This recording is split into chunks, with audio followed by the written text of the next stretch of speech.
Good evening. Today is Wednesday, the 23rd day of August, 2023.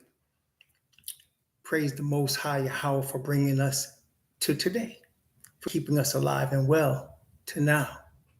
Praise the Creator for all that He is in truth and righteousness and all that He does, including sending His only begotten Son to pay the penalty for the sins of His people, who also was given from the Father Yah a kingdom of this earth, who also is, along with the atonement for our sin, the faithful high priest, who is interceding before the Father by the Father's command on our behalf, that sin might be forever removed from us and righteousness might seal us. Glory and honor to Father Yahweh and to His Son Mashiach, the Messiah, Yahweh Shah. Glory and honor to their names by the Spirit of the Father.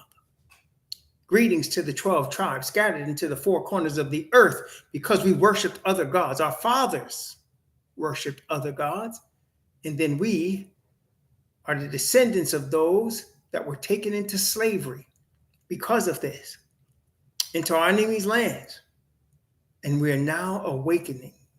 The Bible calls born again. We're awakening to the truth of the Father Yah, awakening to the truth of who we are, where we come from, and where we're going, according to the word of the Most High. Greetings. Greetings to the 144,000, the forerunners of the return of Messiah, those who represent Moses and Elijah and the two witnesses of the covenant, those who are the forerunners to prepare a people to meet Messiah and Father Yah in the next few years. Greetings. And to the precious ones among the Gentiles who have been born again in the blood of the Hebrew Messiah, Yahweh Shah, and brought to the Father Yahweh, the God of Abraham, Isaac, and Jacob, from the children of Japhet, from the children of Ham, and from the children of Shem, who are not of the bloodline, but are grafted into fellowship with Israel. Greetings. Greetings to the chat. My brother Castle King, my brother David, congratulations again on the new job. And we praise the Most High for answering our prayer. Hebrew is Rhonda, brother Mark, Edwin Burgos, Manny, superstar, my brother Zadok Yahoo, brother Don Hines, brother Stephen Kelly, brother Yafi, and others. Greetings to all of you. Today, as we know, on Wednesday, it is Hebrew Wednesdays, as we cover current events. And as you saw if you saw the thumbnail, what you saw was three things. You saw the Maui fires, you saw Rudolph Giuliani, and you saw a man named, oh man, I can't hardly say his name right, Projic. I'm sorry, but he's the head of a group called the Wagner Group, or he was, apparently, in Russia. And these all represent what I'm calling today smoke and mirrors. And we'll talk about that in the context of Bible prophecy. Let's start with Maui. Just touch base on each thing before we go into the Bible prophecy. Let's start with Maui. First of all, let us look at the book of Job. The book of Job. Now, in the book of Job, chapter 1, the book of Job, chapter 1.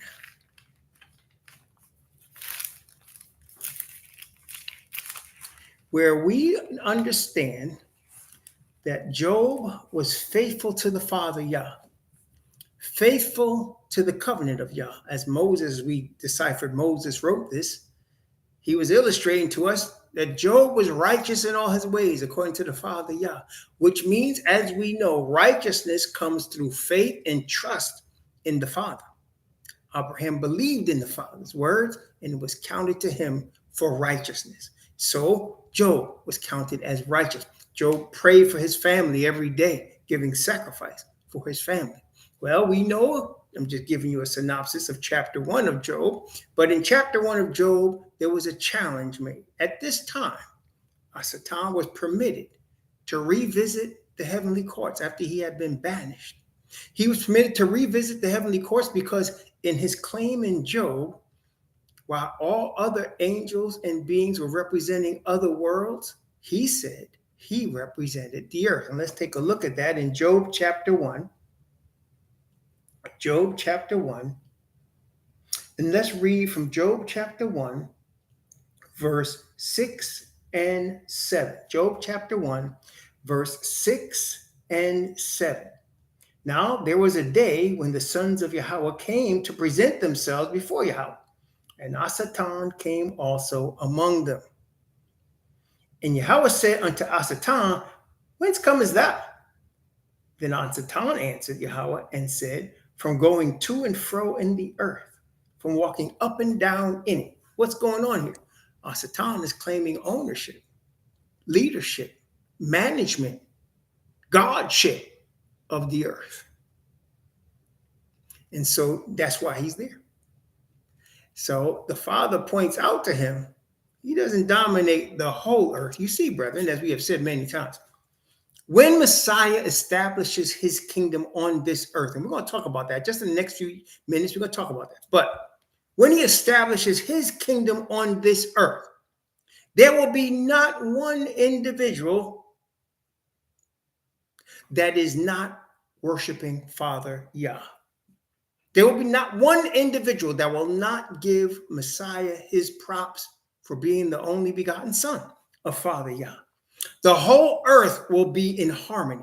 Not only that, the animals, nature, everything will be in perfect balance and harmony with Father Yah. That's the kingdom that's about to appear. Now, this is the way it was when Father left it in Adam's hand. And this is the way it's going to be when the second Adam finishes his work. So when Asatan comes up there, and he can't go up there anymore, as we'll see, but he was allowed at that time. When he went up there and said, I represent the earth, no, he didn't, because as long as there was at least one individual that's a follower of the Creator, one individual that decides I'm going to give honor and glory to Creator in everything I do and acknowledge him in all my ways, Satan can't claim complete dominion over the earth the way Messiah is going to claim complete dominion over the earth in his time. See? So that is why when he said these words, the Father said, verse 8, and Yahweh said unto Asatan, hast thou considered my servant Job, that there is none like him in the earth, a perfect and upright man, one that feareth the Most High and escheweth evil? So there was at least one person on the planet that has given honor and glory and trust to the only true Creator. See, as long as that's the case, Asatan can never claim this earth as his. But he tried to, but then we do know he is a liar. So he tried, and the Father said no. So now he has to challenge Job. Now, brethren, in one way or another, you and I, in these last years of Earth's history, we're all going to be challenged the way Job was. All of us. None of us will escape the trial. Some of us, like Brother David, have already experienced such a challenge. Haven't you, Brother David? I think he wouldn't mind me saying that. I think all of us are experiencing some sort of challenge. And you have to remember, that challenge is given so that we will come out like gold at the end. All of us are challenged. We're challenged on patience, big time, and trust in the Father Yah, as was Job. But I bring all that up to get to chapter 1. Chapter 1. Let's see. Okay, beginning at verse 16. Chapter 1, beginning at verse 16. Job chapter 1, verse 16. While he was yet speaking, there came also another and said, the fire of Yah is fallen from heaven and had burned up the sheep and the servants and had consumed them, and I only am escaped alone to tell thee. Now, what happened here? Satan breathed down fire from the sky and destroyed part of Job's property. Now, Elijah also called on Father Yah to bring down fire from the sky, and Father Yah did. But it is quite obvious these are two opposite sides here, Satan and Father Yah. Well, speaking of Elijah, what's the difference? Elijah was a keeper of the covenant of Yah. You understand? Elijah is a keeper of the covenant. And this, brethren, when we talk about the two witnesses, we have to understand what this encompasses. It's quite obvious. The works that we see in Revelation chapter 11, when it talks about the two witnesses, are works performed through Moses and Elijah. But it's more than that. Because when you see, for example, the seventh trumpet, let me show you real quick. The seventh trumpet in Revelation chapter 11, verse 19. The seventh trumpet, and the end of the seventh trumpet, by the way, this is when we're returning. The seventh trumpet does coincide with the seventh plague. You look at that sixth and seventh plague, you'll see. But look at the seventh trumpet here in Revelation chapter 11, verse 19. And now I want you to please read this with me and tell me what's the last thing seen here. Okay? Revelation 11, 19. Tell me what's the last thing you see when you read this verse. What is the last thing being shown? That's the last trumpet, the seventh trumpet, which goes with the seventh church, which goes with the seventh seal. So when you see this, what's the last thing you see? Revelation 11, 19. Look at this carefully. And the temple of Yahweh was opened in heaven, and there was seen in his temple the ark of his testament. And there were lightnings and voices and thunderings and an earthquake and great hail. So what's the last thing? The last thing seen, brethren, in the seventh trumpet. What's the last thing that you see? You know, it's the ark. That's right. The last thing that was seen, aside from the hail, which represents something. We know that, right? But we're going to talk about that in a second. But the last thing that was seen is the ark. There was seen in his temple the ark of the covenant. Did you see that? Revelation 11, 19. The last thing that was seen is the ark of the covenant. You'll catch that? The ark is the last thing that was seen. Now, why is that important? Well, let me ask you a question. I'm getting ready to show you something right here. Why was that important? Well, let me ask you this. What is another term for the ark? Well, let me take it even further. Let me take it even further. Hold on. What's inside the ark? Let's put it that way. What's inside the ark? No, let me say it again. What's inside the ark? That's right. The 10 Commandments. All right. Now, the 10 Commandments that are inside the ark. Okay. Right. That's right. So the 10 Commandments, which are inside the ark, y'all said that right. What form do they take? What form do they take? The 10 Commandments inside the ark. Is it in a book? Is it in a scroll? What form do they take? What do they look like? The 10 Commandments. I'm trying to find here. What do they look like, the 10 Commandments? What? Just a piece of stone? Just one stone tablet? Is that what it looks like? Is it just one stone tablet? Is that what it looks like? One stone tablet? What does it look like? Don't guess. What does it look like? What does it look like? 2 stones. That's right. 2 stones. Right. 2 stones. Very good. 2 stones. Okay. Wait a minute. Let's look at Exodus chapter 34 real quick. Let's look at Exodus chapter 34. Exodus chapter 34. All right. Exodus chapter 34. Let's look at Exodus 34 from verse 27 down to verse 29. Exodus 34 Exodus 34, 27 to 29. Exodus chapter 34 from verse 27 to verse 29.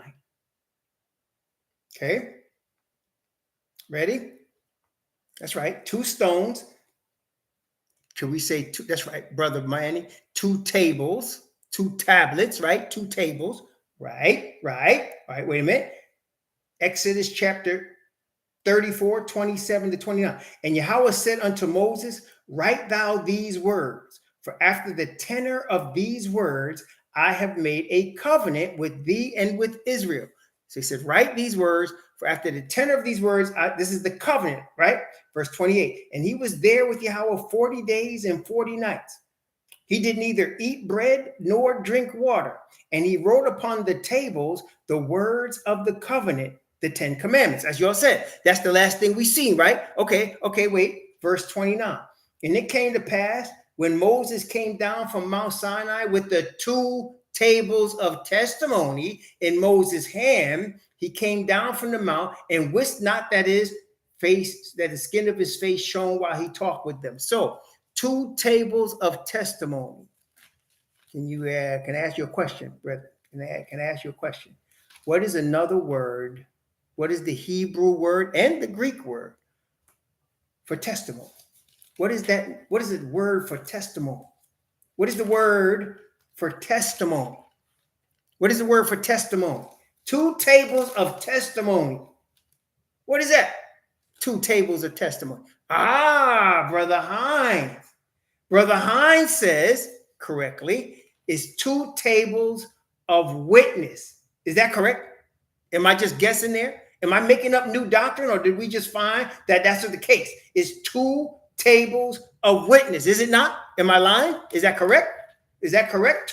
Do I got witnesses? No pun intended. That's 2 tables of witness. Okay. So can we say they are also 2 witnesses? Can we say that? Can we say that they are also 2 witnesses? Huh? So let's put it all together, shall we? Let's put it all together. So the 2 tables of the covenant, as Moses wrote, are 2 witnesses. Elijah and Moses also represent 2 witnesses. Now, Elijah and Moses stood on a mountain with Messiah. Okay. Messiah is also called, another word for Messiah is what? The word of Yah. Am I lying? Is that what he's called? Messiah is also called the word of Yah, isn't it? And the 2 witnesses are also the word of Yah. Correct? So Elijah and Moses represented Yah's word, also the 2 witnesses. And as a matter of fact, any prophet that brings the truth of Yah and follows the covenant are representing the 2 witnesses. Is that correct or not? Is that correct or not? Is that the truth? Is that the truth or not? Now wait. Let me ask you all a question. See, I'm asking a question because I'm asking it in question form. See, I'm asking in question form because that way you come to the conclusions the same way that I come to the conclusions. And I want witnesses to show I'm not making stuff up. Like, I'm bringing this stuff from the word of the Most High. I'm bringing my witnesses, no pun intended. I'm bringing my witnesses, right? Okay. Well, brethren. So the 2 witnesses are the 2 tables of the covenant, also Moses and Elijah, also the 144,000, and anyone that would bring the word of the Father represent the 2 witnesses. Now, here's a question. Here's another question. Does Satan hate the covenant? Do you think Asatan loves the covenant, or would he hate the covenant? Would he hate it? Yes, he would. He would hate the covenant. As a matter of fact, not only would he hate the covenant, he'd want to kill them. He'd want to kill him. He'd want to get rid of him off the earth for good. Because then he would have total control of the planet. There would be no followers of Yah without the covenant. Does that make sense? So okay, this is very good. So now we understand that when it says two witnesses clothed in sackcloth, that's us bringing the Father's truth, the word of the two witnesses to the earth, and we're doing it under duress. You following me? You guys got me so far? You guys got me? Praise the Most High. I was trying to find something else, but it's all right. Y'all got the point. Y'all got the point. Okay. Now, that is the difference between Elijah and Satan. Elijah is a witness to the covenant. Elijah is a witness. Moses is a witness. Messiah is the living word witness, right? And the 144,000 are the witness. Now, Satan is not a witness. He is the enemy. So while Elijah called down fire, he did it on behalf of the Father, but Satan against the Father. So now let's go down to Revelation chapter 11. Revelation chapter 11. Revelation 11. Some things the Most High blesses me to be able to explain. Other things, like the calendar, as Brother Castle King can testify, I will confuse y'all to death. But wait a minute. Revelation chapter 11. Not 11. I'm sorry. Revelation chapter 13. Revelation chapter 13. Revelation chapter 13. But I'm going to bring it up a little bit, Castle. I'm going to touch on it. Revelation chapter 13. Revelation 13. And let's begin at verse 11. Revelation chapter 13, verse 11, down to verse 13. Revelation chapter, that's right.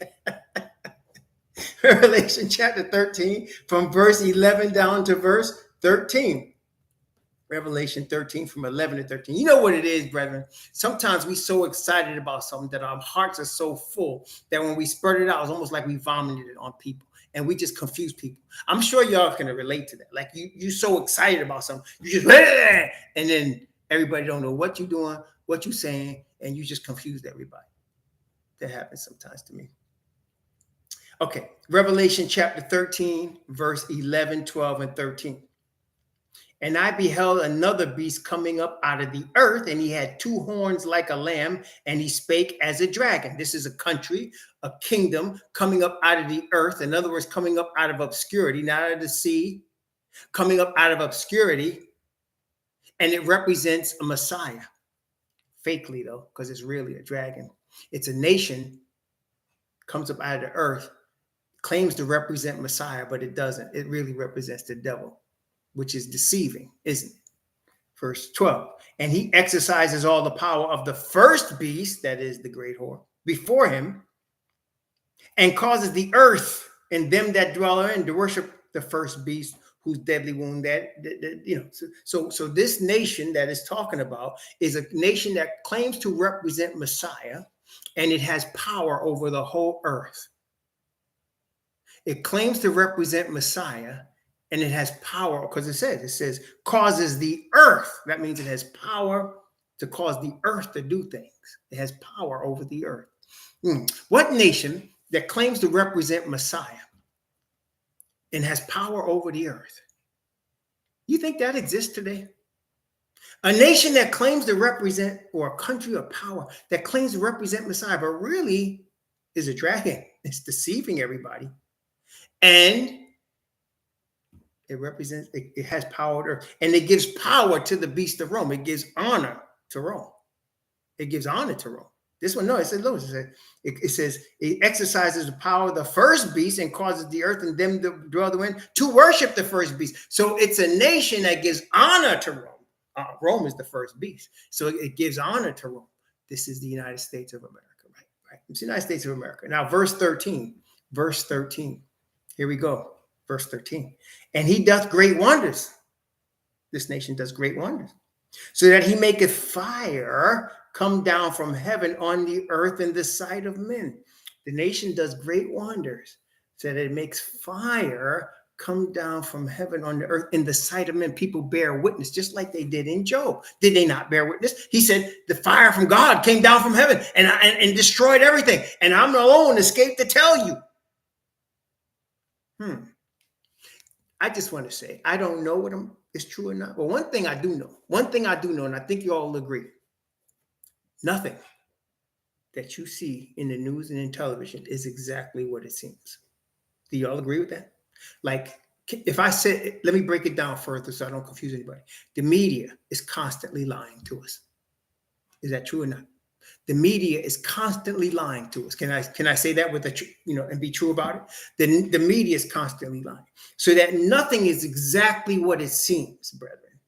Okay, and one of the points, of course, we're making here is that please read your Bible, study it for yourself with your Heavenly Father's Spirit. Ask your Heavenly Father for the Spirit now, because everybody, our Satan can read the Bible, but he's not reading with the Father's Spirit. He don't have the Father's Spirit. You need the Father's Spirit to guide you through this word. Read this word. Start in Genesis. Go through the Revelation with the Father's Spirit guiding you. Pray to your Father for the power of the Spirit to guide you. It's going to take you a minute. It's okay, though. It's okay, though. And he will guide you through the word, because you're going to need that, because the earth is smoke and mirrors. What is smoke and mirrors? That means it's an illusion. It's not exactly what it seems. What do I mean by that? Well, I saw more than one or two testimonies, and I think some of you will agree that fire seems strange. The one in Maui, the one in Lahaina, that it seemed very strange. What do I mean by strange? When they saw the aftermath, it seemed like some places were completely annihilated by the fire, and people right next door were not. Did y'all notice that? Have you ever seen a fire like that? I mean, where when the fire comes down, some places were just looked like they were melted to the ground. Am I lying? Did y'all see it? And other places still standing. Did y'all notice that? It just seemed strange. As a matter of fact, I've seen a couple of people say it looked like a crime scene. Did you? A couple of people said, people there said, this looks like a crime scene. Now, brethren, this, of course, would not be the first time or the second time or the third time a crime scene was perpetrated right in front of everybody and nobody understood what happened. Am I right? It's happened many times before. So, see, again, we must ask the question. You must always ask questions, but this is what happened. Listen, brethren, you ask questions because you know the basic foundational rule is nothing is as exactly what it seems. That the media is constantly lying to you and me, constantly. And that the real standard of truth is right here. You need a yardstick by which you measure what is truth. Otherwise, you can be led anywhere. In fact, what do they say in the world today? Express your truth. Isn't that what they say?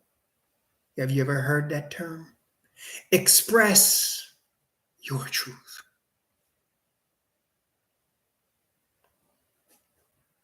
Now, I try to be nice about it.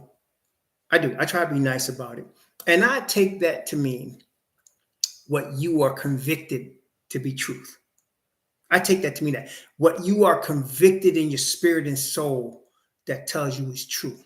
But really, they try and tell you that there's a truth for everybody that may not be anybody's. It'll be somebody's in this one and different for that one. That's why I say you need a standard for what truth is. A standard. The covenant is the standard of what truth is. It represents the Father. It represents his righteousness. It represents truth. Okay? First thing. So you see the fire part. Let's go to the Giuliani part. I think I am not the only one to believe what I'm about to tell you. I think many of you believe it too. Are you ready? Presidents are not elected. They are selected. Let me say it again.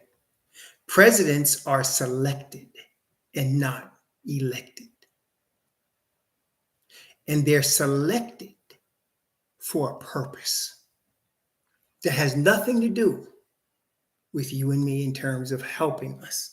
They're selected for a purpose that is bigger than you and me. What ends up happening is they get selected, and then the rest of the time, money is spent, supposedly, to make you and I think we're voting for them. You understand? To make you and I, they have it all set up. Usually what will happen is you have, let's take Barack Obama, for example, and he's actually pretty typical. The only difference was he was Zambian, right? Or was it Zambian? His family from? I can't remember. And he was a Hamite. But now, he had wrote a book. It was a bestseller. And he went to Harvard Law. And he had big media behind him. And every place he went, there was not thousands, hundreds of thousands. He went to Germany, there was hundreds of thousands of people cheering him. This is set up. Okay? He was already selected. He wasn't from Chicago. He was born in Hawaii. But all of a sudden, he was from Chicago. And his role was to bring forth rainbow. Rainbow, along with foreign agendas that they had. Now, why would the powers that be want to bring forth rainbow? Because there'll be a backlash against rainbow. Have you noticed the backlash against rainbow? Just this week, a woman hung out a rainbow sign and she was shot and killed. Let me tell you something. There's a lot of that going on. So there's a backlash in America against rainbow that's purposely perpetrated. Now, Revelation chapter 17. You know we got to get Bible for this, right? Revelation chapter 17. Revelation 17. Now, a beast represents a government. So what we have in Revelation 17 is a woman riding a beast. What you have is a world government being controlled by a religious power. That's what you have. You have a world government being controlled by religious power. So let's look at this beast, and we saw the woman. We know the woman. In fact, let's take a look at it. The woman, let's get a thing of the woman here. Verse 3, 4, and 5. Well, first of all, let's start at verse 1. Revelation chapter 17 from verse 1 to verse 5, just to get a good picture of the woman and the beast that she's riding. It's the beast we're focusing on right now. She's controlling the beast in secret. That's why you don't see her in Revelation chapter 13. You don't see her there. But it's secret. 17 tells you.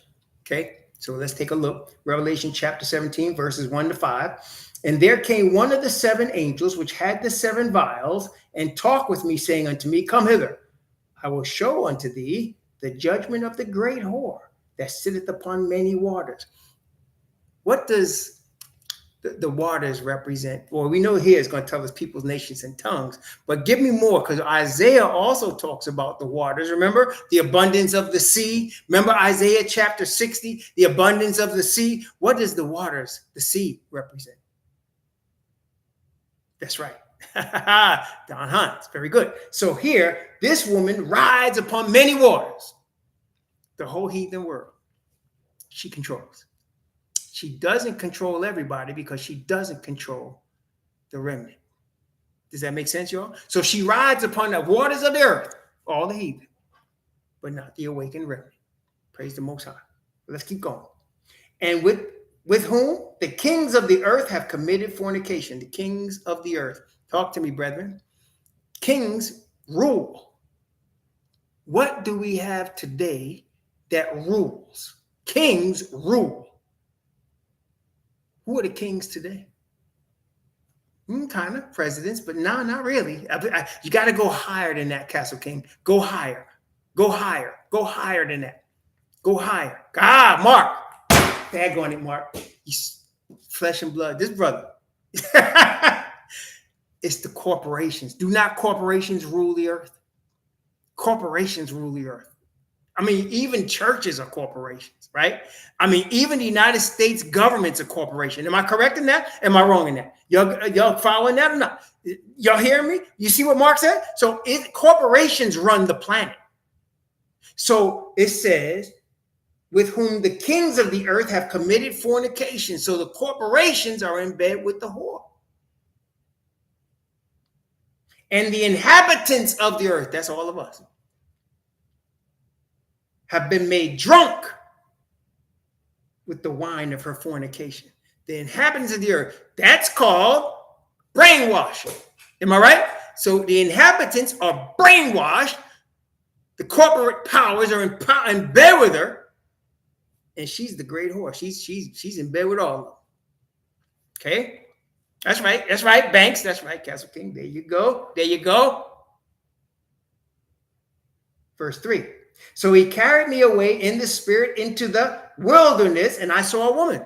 Secret. Wilderness means desolate area. In the Greek, it's a desolate area, empty. Nobody sees it. Nobody's there. And he saw the woman in secret in the wilderness. And I saw a woman, and she was sitting on a scarlet-colored beast. Beast is a government. Full of names of blasphemy, having 7 heads and 10 horns. And the woman was arrayed in purple and scarlet color and decked with gold and precious stones and pearls, having a golden cup in her hand, full of abominations and filthiness of her fornication. Upon her forehead was a name written, Mystery. See, she's secret. That's why you do not see her in Revelation 13. She secretly rides the beast. That's why nobody would believe what I just said in the last few minutes, because it's all happening in secret. But the Bible is revealing it to us. Okay? Mystery. Babylon the Great, the mother of harlots and abominations of the earth. Now, about the beast, where we're talking about the presidents being selected and not elected. And it's all for a purpose.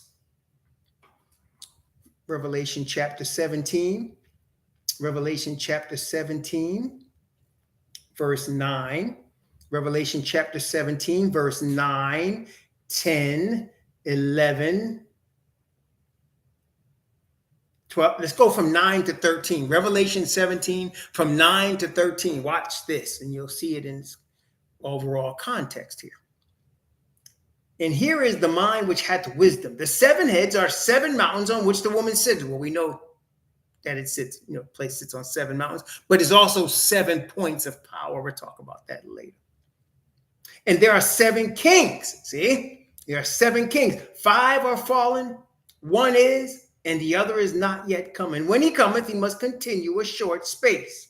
And the beast that was and is not, even he is the 8th, and is of the 7th, and goeth into perdition. And the 10 horns that thou sawest are 10 kings, which have received no kingdom as yet, but receive power as kings 1 hour with the beast. These have one mind. These have how many minds? One mind. That means you might think they're Democrats and Republicans, but they have one mind. Okay? See, this whole conservative liberal thing is a farce. The Bible sees right through it. It's telling us they all work together. They're just using to divide us. To divide and conquer. The Hebrews know all about that. We've been suffering it in America for 400 years. Okay. Where is it? Okay. And the 10 horns which thou sawest are 10 kings which have received no kingdom as yet, but receive power as kings 1 hour with the beast. These have one mind and shall give their power and strength unto the beast. That's why they're selected, not elected. And they all are selected for purpose. Okay. Now, let's take Mr. Trump. The purpose of Mr. Trump, and you can always see the purpose after the fact. That's why it's easy after the fact. It's hard to judge the purpose before, but you can see the purpose after. Like if we look back on Obama, we can all see the colors of the rainbow are screaming at us from his 8 years, are they not? Am I lying? The alphabet soup is screaming at us from his 8 years. Is that correct? Is that right? You know, we could look back and see it now. I mean, it's open for us, right? We can see that. Okay. Well, what did Mr. Trump accomplish? Okay. He generated, first of all, Supreme Court justices. Supreme Court justices that dominate the Supreme Court. He gave the Supreme Court the so-called conservative majority. There are 6 conservative and 3 so-called liberals. Okay. So that was his purpose. And not only that, he appointed a whole bunch of federal judges on the, what you call that? Appeals courts. Now, look. The problem that this fool did, see, he was supposed to have 4 years, not 8. He was supposed to have 4. They decided that. The powers decided that. But this fool decided, no, I'm going to stay. And instead of going away quietly, this fool decided, I'm going to stay and overthrow this government. Now, you know. So he's tried to do that. Now, look what they're doing to him. They got him indicted 4 times. And the people that are witnesses are the people he appointed. No, wait. That's called, I'm going to spank you. I'm going to pull your pants down in public in front of everybody. And I'm going to whoop your behind with the switch. Y'all see that happening now? I mean, it's pretty clear, right? They got 4 indictments on homie. And then they're using everything to make money on the ratings. It's diabolical, y'all. You can see it, right? I mean, are they not? Everything this dude do, Giuliani comes into Georgia today and they're giving you the mug shot, and all the Trump cronies getting the mug shot. People already flipping on him. They just using the whole thing to squeeze every dollar out of this fool, and at the end chew him up and spit him out, because he should have just stepped aside like he was supposed to, but he didn't. Speaking of that, Prigozhin is the head of Wagner Group in Russia, led a coup. Now, there's some questions we must ask. You must always ask these questions, brethren, whenever you see something. Okay? You must always ask these questions.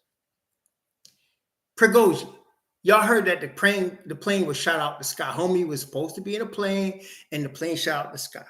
First of all, Prigozhin was supposed to be the guy that lead a coup attempt against Putin's regime. That was supposed to be. So there's multiple questions you must ask, understanding that the media is always lying to you. Okay? First question, does Prigozhin exist? I know that sounds crazy, right? But we have to ask the question, does he exist? And if he did exist, did he really lead a coup against Russia? And if he did lead a coup against Russia and they shot the plane down out the sky, they said he was on a list of passengers. Was he really on the plane? I mean, these are legitimate questions, right? Am I lying? These are legitimate questions. Was he really on the plane? Did he really exist? And if he did, and they shot the plane, obviously they showed the plane records. Was he on the plane? Or was he just, was he just on the passenger list so they can think he died and he turns up somewhere else in another form? You understand? You must always ask these questions. But no matter what, again, whatever, we know that in Revelation tells us the last power is the United States. It's for a short time. When you think about it, the United States was officially established as a nation recognized by the other children of Yafet nations in 1776, right? That was 1776. So 1776, we're now in 2023, right? So you're talking about 247 years? Like, am I saying right? Yes, 247 years. So we're closing in on 250 years, right? That's right. 2026 will be 250 years. That's a young nation. In terms of a nation, that's a baby. That's a baby. Like think about this. How old are all of the nations of Europe? All of them are old. Anglo-Saxon England is at least 1,500 years old, right? We know Italy is more than 2,000 years old. We know Germany, the Alemanni. We know all of these countries are old. They've been around much longer than the United States. How old is Egypt? Thousands. How old is China? Thousands of years old. How old is India? Thousands of years old. And yet this young baby country dominates all of them. 2 horns like a lamb and speaks like a dragon. It should only be around. It's going to only be around a short space, right? It's only going to be around a little while. Well, first of all, the power of every country, like every country had its day, right? And had empires, but empires don't last forever. No empire lasts forever. Now on the earth, Hitler thought that the Third Reich was going to last 1,000 years. That mess lasted like 6 years. See? So nothing lasts forever, but the Bible specifically talks about the United States of America. It's a young country. It's only going to be around for a little while. That's where we at. Now, let me confuse you all a little bit. You ready? Let me confuse y'all. Let me confuse y'all a little bit. And I want y'all to verify this. I'm not just saying this. I'm not dictating nothing to y'all. I want y'all to do your own homework for me, please, and verify what I'm telling you. Okay? Ready? Type a 1, please, if you're ready, because I'm getting ready to give you something here. You ready? Okay. Okay. Y'all ready? All right, cool. All right. 2024. Here's number 1 factor I'm going to give you. Well, it ain't going to be that deep, though. Now, I'm not going to give you all that, well. 2024 is a leap year. That's factoid number 1. 2024 is a leap year.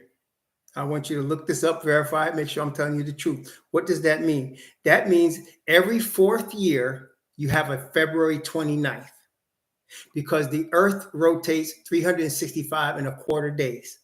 So every 4th year, you get a full February 29th every 4th year. That's called a leap year. Okay? Okay? Leap year. Now, in the Hebrew calendar, the first new moon of the year in the spring. The spring starts on what we call March the 20th to 21st. That's the spring. So the first new moon of the year is the new year for the Hebrew. Y'all got me so far?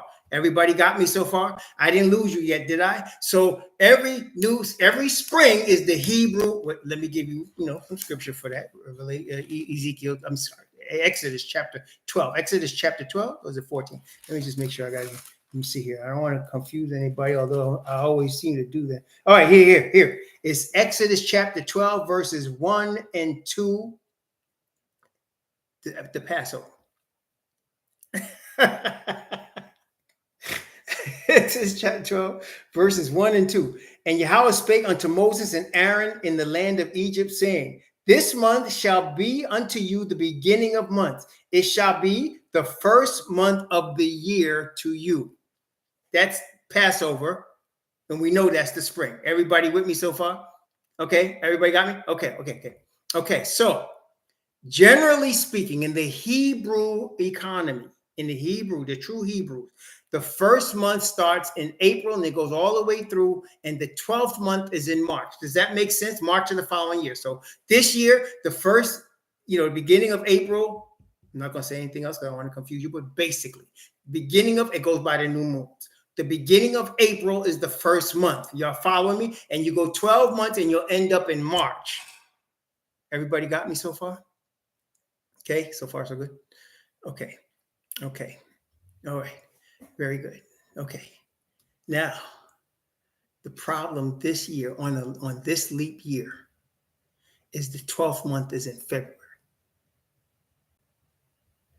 The way it goes this year, if you count them from it was like this year, the beginning of the year, I think was like the end of March, like I want to say 27th of March or something like that. So you go around and you end up in February as your 12th month. Okay. you end up in February. So what does that mean? Every seventh year, the Hebrews added a month to the calendar. Okay, every seventh year. And this would be the year because the 12th month ends up in February. Obviously, your first month of the year is not going to be before spring because early March is still officially winter. Y'all following me so far?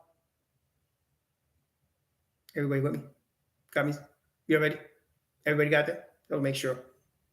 You don't even need a calculator for that, Castle King.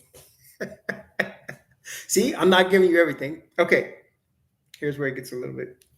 Okay, so spring of 2024. Okay, spring of 2024. If you were to go 3.5 years, 3.5 is an important number in the Bible, is it not? If you were to go 3.5 years from the spring of 2024 in April, where would you end up? There's a little bit of math. Y'all should be able to figure it out. So if April is your first month and you go 3.5 years, where do you end up? What year do you end up? What season do you end up? You end up in September. Where in September? What year? What? Oh, look at that. 2027 in the fall. Look at that. Do y'all notice that? Isn't that interesting? Isn't that interesting? Yes. And what is in the fall of 2027? What have we been talking about? Shalom, Wakawamaya. What have we been talking about? Ah, there you go. 3.5 years. Fall of 2027. Look at that. Look at that. Look at that. Look at that, brethren. You think that's accidental? We got this leap year now. We add in the full month, and then we go 3.5 more years, and we end up at the Jubilee. 3.5. Man, isn't that something, brother? I could go deeper, but I'm not going to right now. I'm not going to cause y'all to get confused. Y'all understand what I just said, though. You got it, right? Yeah, you got it. Praise the Most High. I could start to really confuse you in a minute, but I ain't going to do it. I'm going to leave it right here. So you got the leap year here. You're going to add a month. So you're going to add an extra 30-day month this year. So really February around 11th is the 12th month. So you're going to go to March 11th. You're going to add a 30 days. And then you're going to end up in April again with your first month. Okay. Okay. All right, Brother Walter. Y'all got me. So now 3.5 years later, you end up in fall of 2027. 1,260 days later, 42 months later. Okay. Okay. Now, I ain't gonna say nothing else, but I'm gonna tell you this: ain't much more time, y'all. Ain't much more time at all, as my grandmother in Jamaica used to say. There ain't much time at all. Not much. And I'm telling you, 2032 is the outside. It's going to be over. It's going to be over. Okay. So it's coming, brethren. The ceiling is coming. The latter rain is coming. And we're being prepared.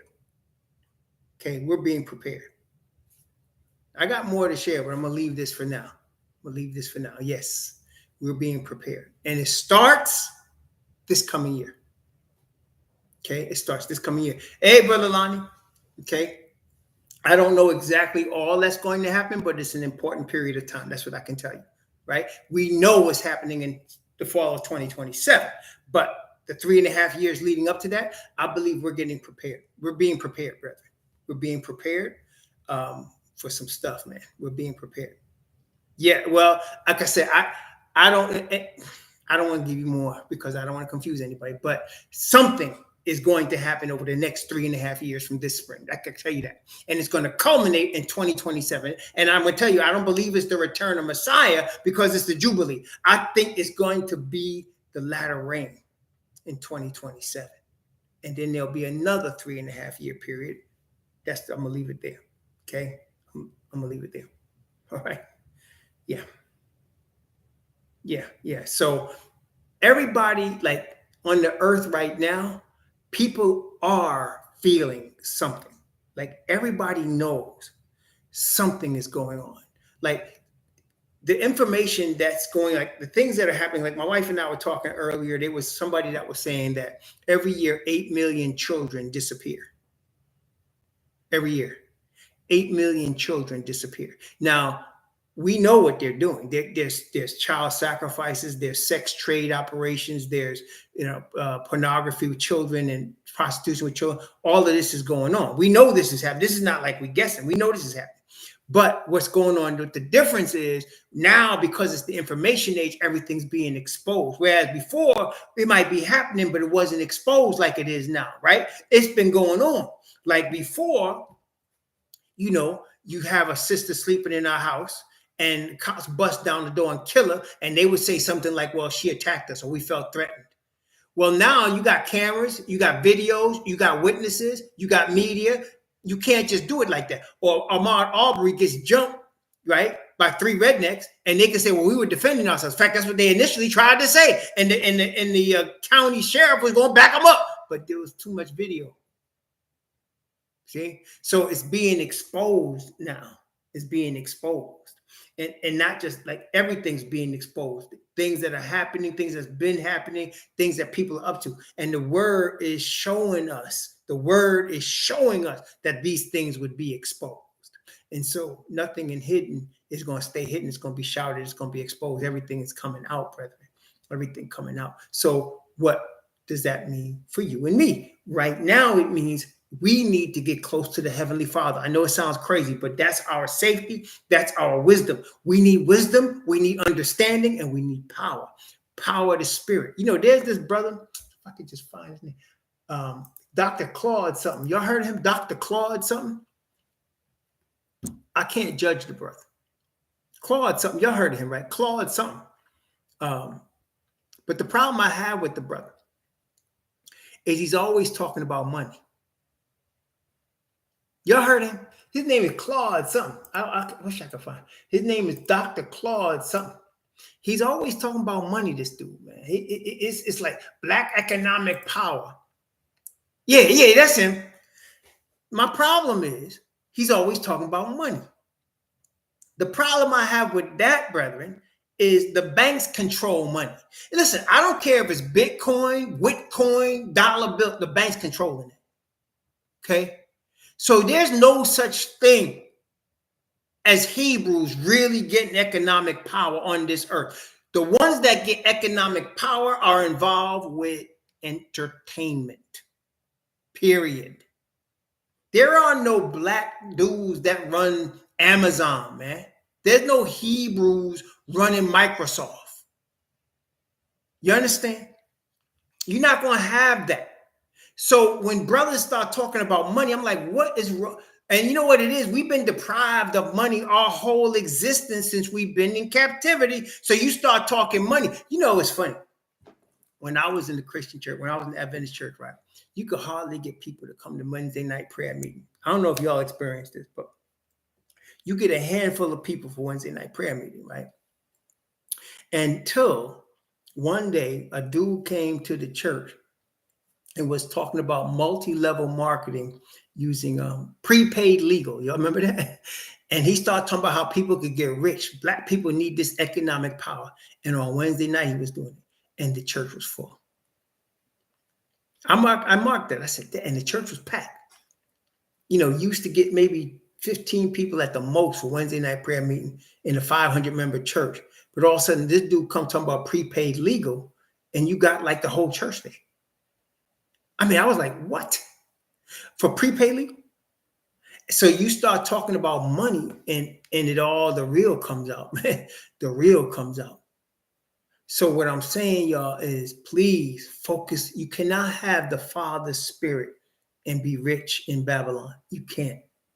Look what's on the dollar bill: a pyramid and a dead president. A dead president of the country that made you chattel slaves. Y'all realize that, right? What's on that dollar bill? A dead president of a country that made you chattel slaves in an Egyptian pyramid with an eye. Y'all following? So seek the Father's spirit. We're all going to be tried. Seek the Father's spirit. Seek the Father's word. Seek the power and wisdom that comes from the only true God. Okay? And he will have us prepared against that day. The day is going to come, brethren. And it's not for me to say, y'all seen Acts. You read the book of Acts. You never heard the apostles tell everybody, go sell your land and give us the money. They didn't do that. They didn't do that. People were led by the Spirit to sell land and give them the money. And they distributed to the brethren as every man had need, didn't they? Well, let me tell you something. As we get closer to the latter rain power falling, people are going to be selling their stuff. And you'll never, by the grace of the Most High, you'll never hear me tell you to do that.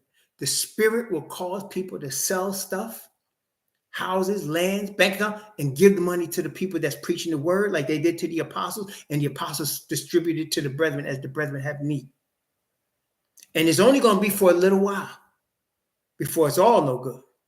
Okay? But you will never hear nobody telling you the truth that's going to say, go get this and bring it to me. It's not going to, no. It's got to be the Father's Spirit. It cannot be man. You understand? It cannot be man. It's got to be all Father's Spirit. Okay? Spirit-led the whole time. Our deliverance. Moses brought the people through the Red Sea, but did Moses part the Red Sea? Did he? Was it Moses' rod that actually parted the Red Sea and brought the brethren over on dry land? Was it Moses' rod that did that? Did he really do it? No, Father did it. That's right. Father did it. Okay? And then when they came across the Jordan, and the priest had the Ark of the Covenant with the two witnesses and touched the Jordan River and the water parted, and they came across and they put an altar in there for the 12 tribes. They took 12 stones out of there. Let them know they came across. Was it Joshua that did that? Was it Joshua that did that? No, that was the Father. You know why, brethren? Did Gideon's 300 men beat the 100,000 they were fighting against? No.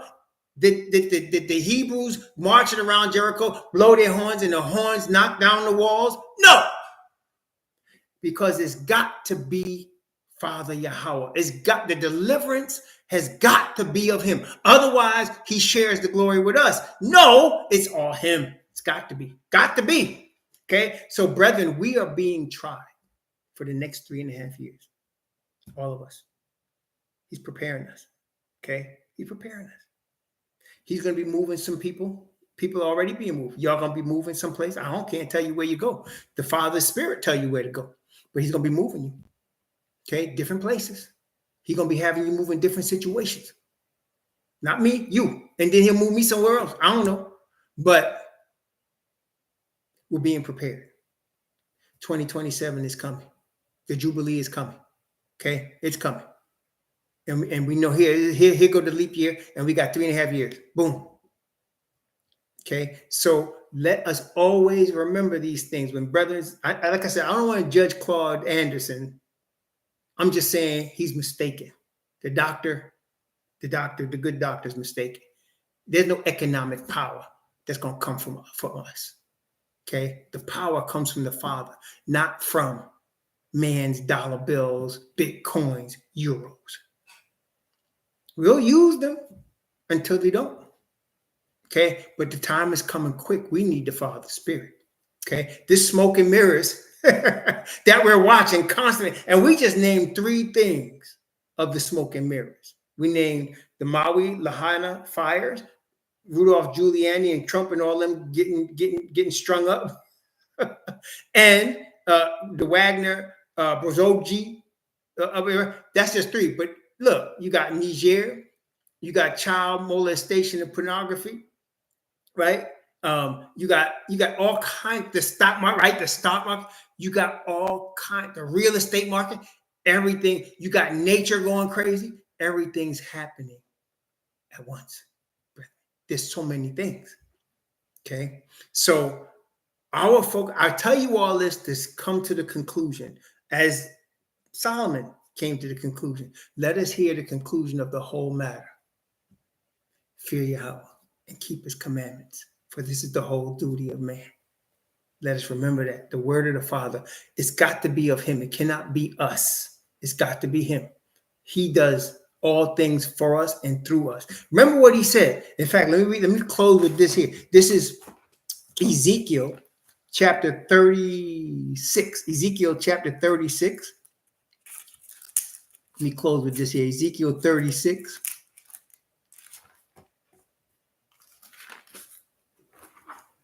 Ezekiel 36, I'm going to read from verse 20 down to verse 23. Ezekiel 36 from verse 20. Actually, I'm going to read from verse 18 to verse 23. Ezekiel 36 from verse 18 to verse 23 with the emphasis on verse 23. Wherefore I poured out my fury upon them for the blood that they had shed upon the land, and for their idols wherewith they had polluted it. And I scattered them among the heathen, and they were dispersed through the countries according to their way. And according to their doings, I judged them, talking about our fathers. And when they entered into the heathen, whither they went, they profaned my holy name. When they said to them, these are the people of Yahweh, and are gone forth out of his land. But I had pity for my holy name, which the house of Israel had profaned among the heathen, whither they went. Therefore say unto the house of Israel, thus saith the Most High Yahweh, I do not this for your sakes, O house of Israel, but for my holy name's sake, which ye have profaned among the heathen, whither ye went. And I will sanctify my great name, which was profaned among the heathen, which ye have profaned in the midst of them. And the heathen shall know, watch, the heathen shall know that I am Yahweh, saith the Most High Yahweh, when I shall be sanctified in you before their eyes. See, Father said he is doing it, not us. And he's doing it in us. Why? So that the heathen, the Gentiles, can see that there is a God. Not because we have money, because he has power and he's poured it upon us.